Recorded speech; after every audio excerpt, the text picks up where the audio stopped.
সালিশি সভার নাম করে টাকা তোলা, পতাকা দিয়ে জমি দখল করা চলবে না। দিনহাটার সভা থেকে তৃণমূল কর্মীদের এই হুঁশিয়ারি দিয়েছেন উদয়ন গুহ। জোকার বলে কটাক্ষ বিজেপির। গ্রামে গ্রামে সালিশি সভা ডেকে মাতব্বরি, এমনকি টাকা তোলার অভিযোগ ওঠে শাসক দলের নেতাদের বিরুদ্ধে। এবার তা নিয়ে পঞ্চায়েত স্তরের নেতা কর্মীদের হুঁশিয়ারি দিলেন উত্তরবঙ্গ উন্নয়ন মন্ত্রী উদয়ন গুহ। দিনহাটায় জনসংযোগ কর্মসূচিতে গিয়ে তার হুঁশিয়ারি, সালিশি সভার নামে নেতাদের টাকা তোলা বন্ধ করতে হবে, দলীয় পতাকা লাগিয়ে কারো জমি দখল করা যাবে না, বেশি সমস্যা হলে দুপক্ষকেই তার কাছে নিয়ে যাওয়ার বার্তা। ঠিক কি বলেছেন উদয়ন গুহ, শুনুন। সালিশি বন্ধ করতে হবে।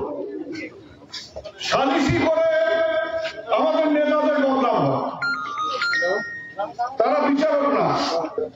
আমরা অনেকদিন আগে বলেছি, যদি দুই পক্ষ কথা বলে যে আপনি আসেন, আমরা নিজেরা বসে আলোচনা করে মেটাবো, আপনি মাঝখানে থাকবেন সাক্ষী হিসেবে, তাহলে আমার পঞ্চায়েতটা যাবে, তাহলে পঞ্চায়েতটা যাবে না। দুই পক্ষ না বললে পঞ্চায়েতটা তার মধ্যে যাবে না। আর সালিশির পয়সা যার পাওয়ার কথা সে ঠিক মতো পায় কিনা সেটাও আমাদের কাছে নানা প্রশ্ন। আর্যকর কাণ্ড হোক বা অপারেশন সিন্দুর, উদয়ন গুহ মুখ খোলা মানেই বিতর্ক। বিজেপি নেতাদের হাঁটু ভাঙার নিদান দিয়েও সমালোচনার মুখে পড়েন তিনি।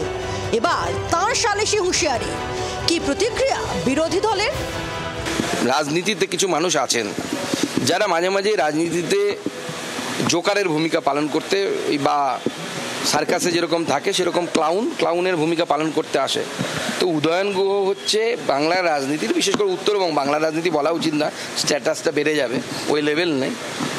উত্তরবঙ্গের বিশেষ করে কুচবিহারের রাজনীতির হচ্ছে ক্লাউন। মাঝে মাঝে মঞ্চে এসে একটু গান নাচ করে যায়। রাজনৈতিক মহলের মতে বছর ঘুরলেই বিধানসভা নির্বাচন, তার আগে নিজের জেলায় দলের ভাবমূর্তি ফেরাতেই সালিশি দাওয়াই দিয়ে রাখলেন উদয়ন। দেবজ্যোতি কাহালি রিপোর্ট, জি 24 ঘন্টা। বাংলার আওয়াজ, বাঙালির আবেগ, জি 24 ঘন্টা।